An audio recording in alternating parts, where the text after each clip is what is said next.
नमस्कार दोस्तों। आज हम एक ऐसे विषय को समझने जा रहे हैं जिस पर सबसे ज्यादा सवाल उठाए जाते हैं। मूर्ति पूजा।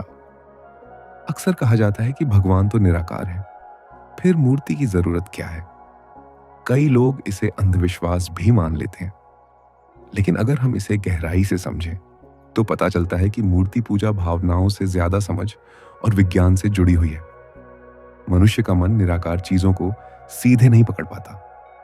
हम प्रेम, शांति या विश्वास को देख नहीं सकते, लेकिन किसी चेहरे, किसी प्रतीक या किसी रूप से जुड़कर इन्हें आसानी से महसूस कर लेते हैं।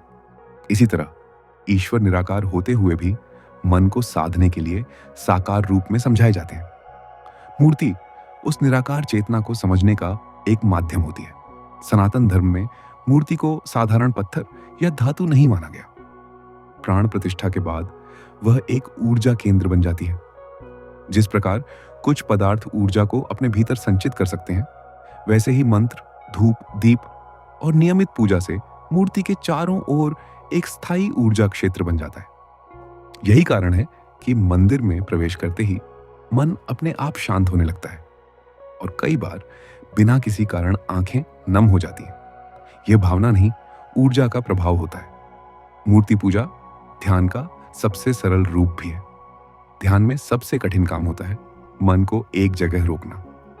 जब हम मूर्ति के सामने बैठते हैं तो हमारी आंखें स्थिर होती हैं, मन धीरे धीरे एक बिंदु पर टिकने लगता है और विचारों की गति कम होने लगती है। यही प्रक्रिया आगे चलकर गहरे ध्यान का रूप ले लेती है।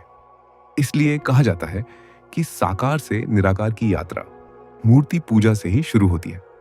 हर देवी देवता की मूर्ति केवल कल्पना नहीं होती, बल्कि एक विशेष ऊर्जा का प्रतीक होती है। शिव चेतना और ऊर्जा के संतुलन को दर्शाते हैं।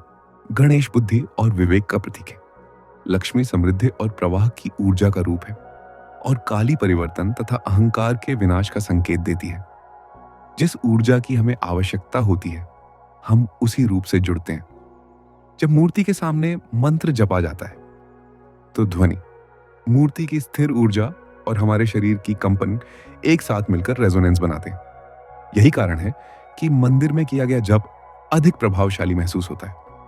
मूर्ति उस ध्वनि को बार बार प्रतिबिंबित करती है और वातावरण में एक खास कंपन पैदा करती है। मूर्ति पूजा मन को संस्कारित भी करती है।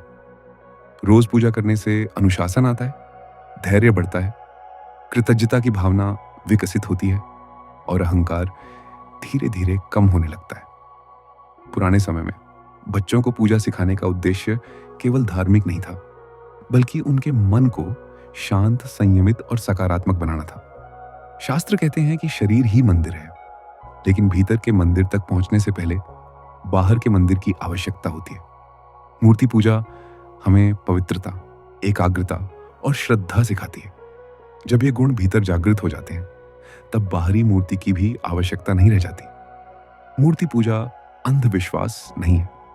अंधविश्वास तब होता है जब बिना समझ के कुछ किया जाए। मूर्ति पूजा मनोविज्ञान, ऊर्जा विज्ञान और चेतना के नियमों पर आधारित एक साधना है, जिसे हजारों वर्षों के अनुभव से विकसित किया गया है। अंत में यही कहा जा सकता है कि मूर्ति भगवान नहीं होती, बल्कि भगवान तक पहुंचने का मार्ग होती है।